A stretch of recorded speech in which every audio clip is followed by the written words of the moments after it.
Hi everyone. So it is Thursday and it is the last day of April. And tomorrow will be a new month. So do you know what comes after April? May. So May is the 5th month of the year. So today is the last day. You'll be writing the 4 in the front of your date. And starting tomorrow, you'll be using a 5.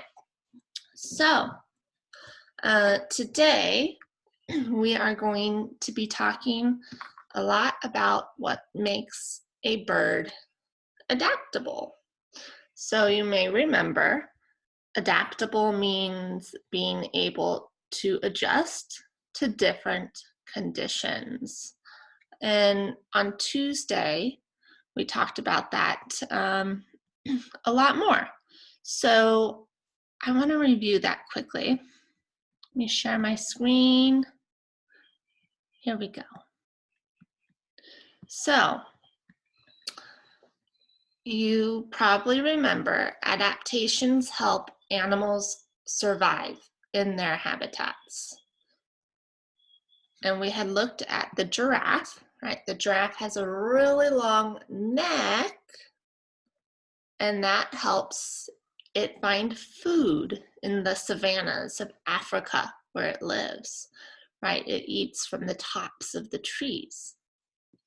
And that means they don't have to compete so much for food with other animals.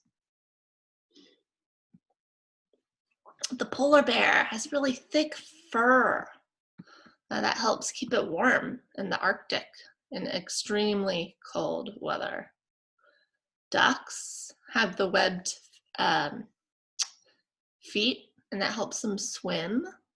So those were all some of the adaptations we had discussed.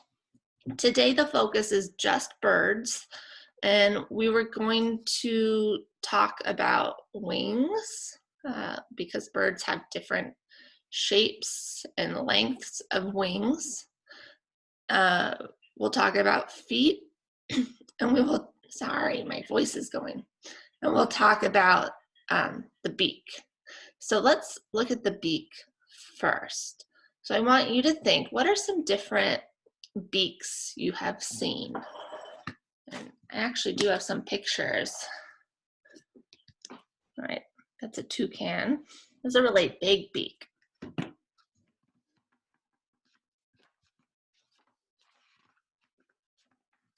Here in the Everglades, where they live near water, they have very long, like skinny beaks.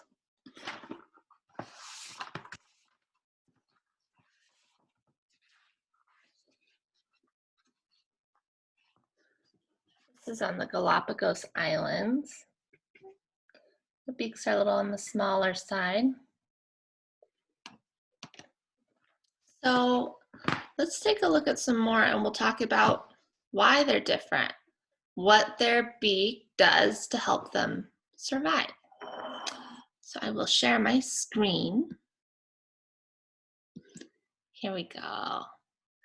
And at the bottom it says, the shape of a bird's beak says a lot about what the bird eats. Whether long or short, broad or narrow, each type of beak is perfectly matched to a particular type of food.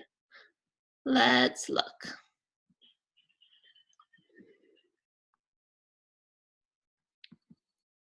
Okay, so here we have the hummingbird. This is called the broad-billed hummingbird, and its beak is long and thin.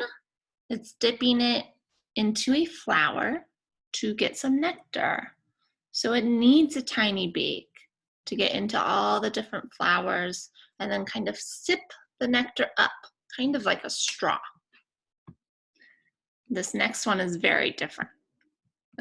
We have the brown pelican, and look closely in his mouth. Do you see the fish flopping around? Yeah, the brown pelican swallows fish whole. And you can see his throat bulging out as the fish is flopping around. So it needs this big kind of scooper beak to scoop up a bunch of water with fish in it. So it's definitely getting both small and larger fish. This next bird is called the gray-crested flycatcher. You can see it's called a flycatcher by what's in its mouth. I don't know if that's a fly, but it's definitely another small insect. And you can see how the beak is kind of small and pointy, which would be great for grabbing insects.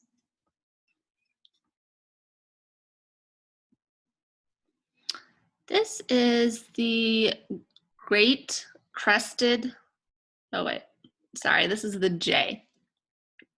And here he's holding tiny seeds and a short beak. And usually we'll see the short, smaller beaks are great for getting berries and seeds.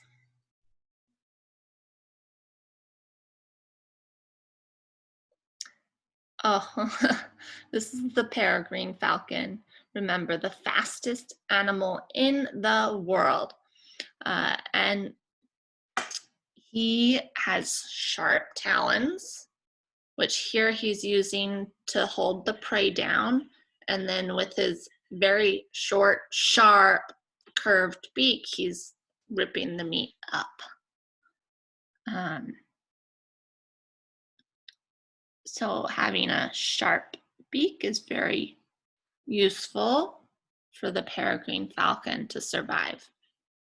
But not just the beak, it needs sharp claws too. Or not claws, I guess they're called talons on a bird. Okay, next up we have the puffin. He kind of looks like a penguin. He's black and white. He has orange webbed feet. He's a little bit different though. Usually they're smaller. And here you see all the fish hanging out of his beak. And are they small fish or big fish? Now they're much smaller fish than what the pelican can catch. Yeah, he got a lot of them though. That's pretty cool. Next is the waxwing. It's another small bird with a smaller beak. And here he's getting berries from a tree.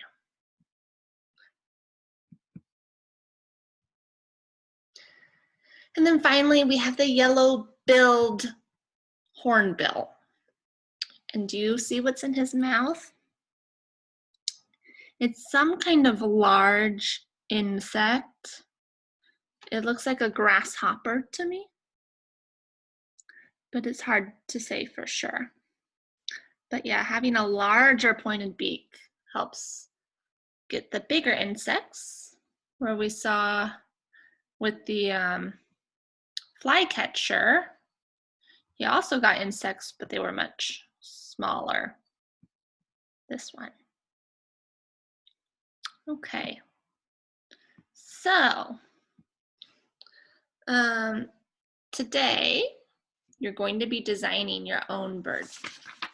Let me show you what that will look like. This is what I created.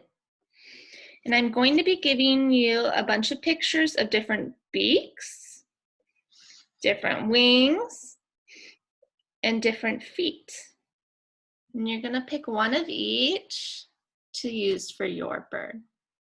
And then when you're done, you'll tell me which one you picked. I picked the spear beak, the wading feet, and the long distance wings.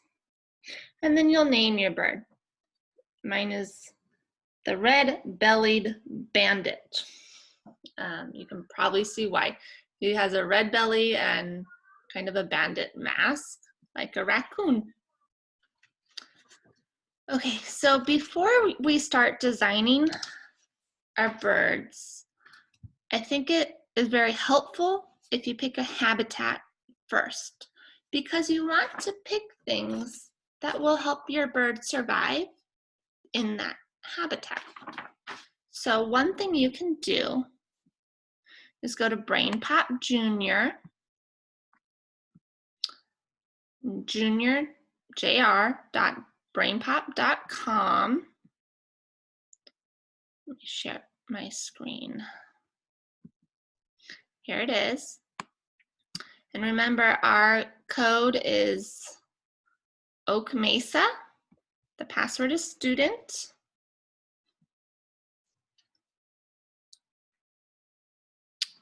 And then you go to Science. Science.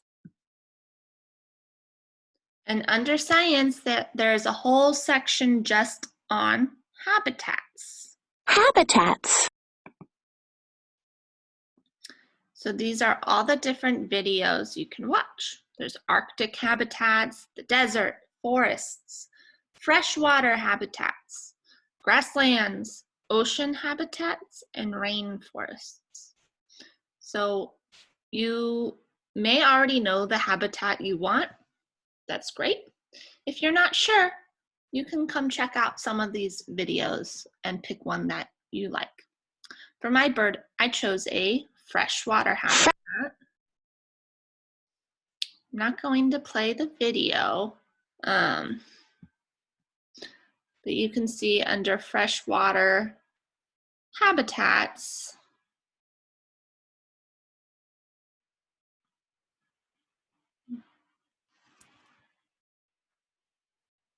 never mind, I can't see it. I was looking at the transcript, but I don't want to waste time. So my bird lives near a river.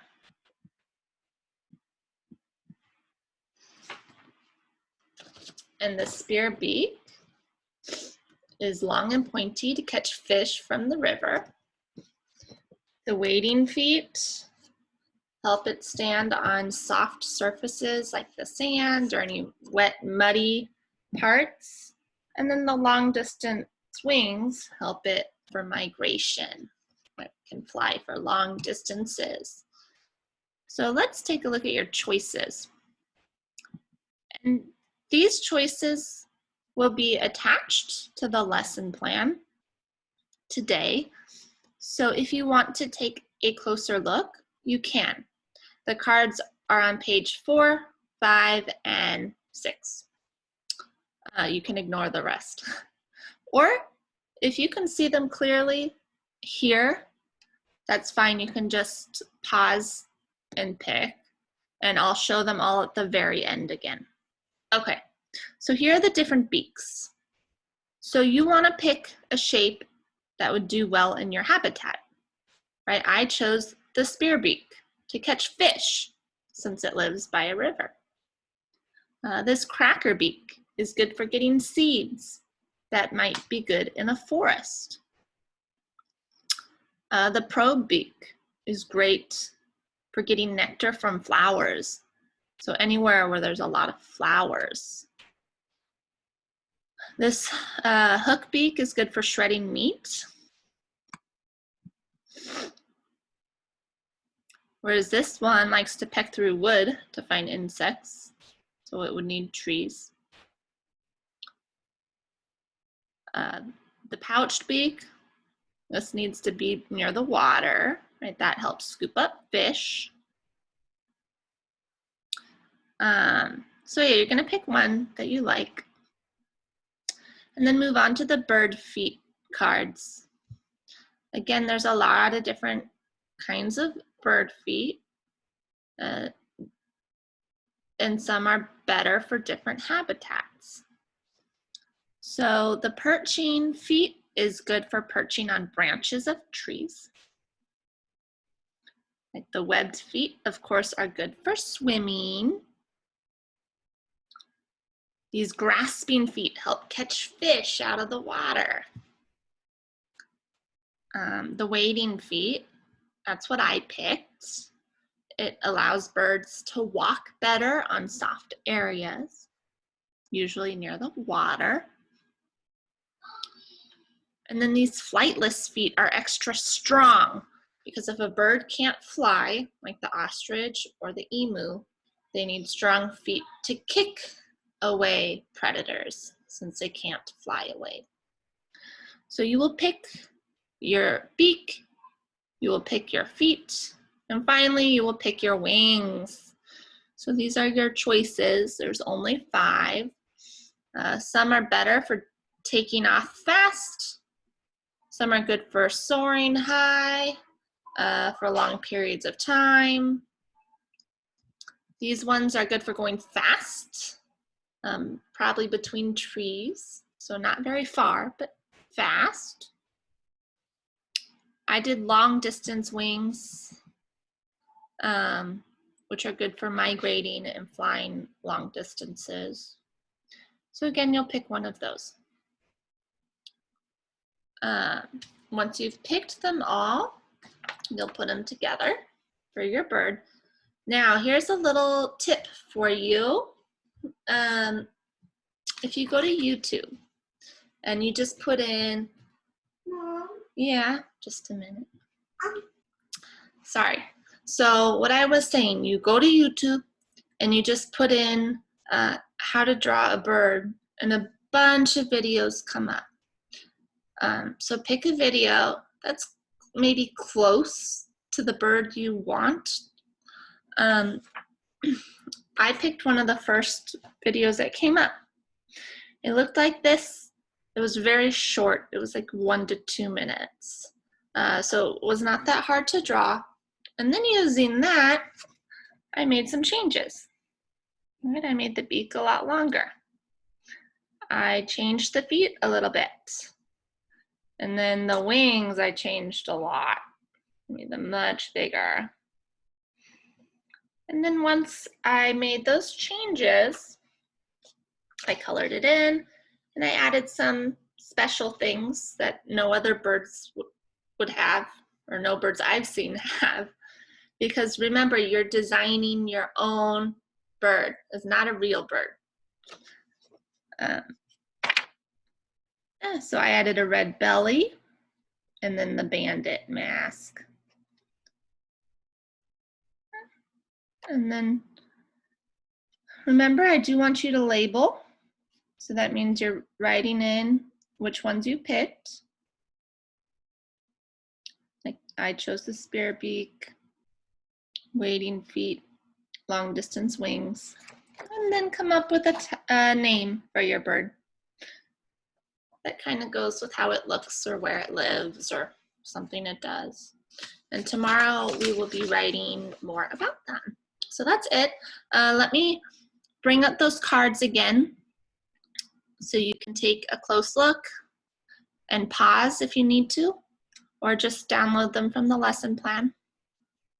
So here are the beaks. If you want to pause, go ahead. And we have the bird feet. And finally, the bird wings. Okay, everyone, I can't wait to see the birds that you design. Don't worry too much about how they look. I know birds are pretty tricky to draw. It was not easy for me, but that's why I recommend the drawing tutorials. That helped a lot. And that's it for today. If you have time, and you might not after doing this, but if you do, make sure you go onto typing.com or typingclub.com, and I'll see you tomorrow. Bye, everyone.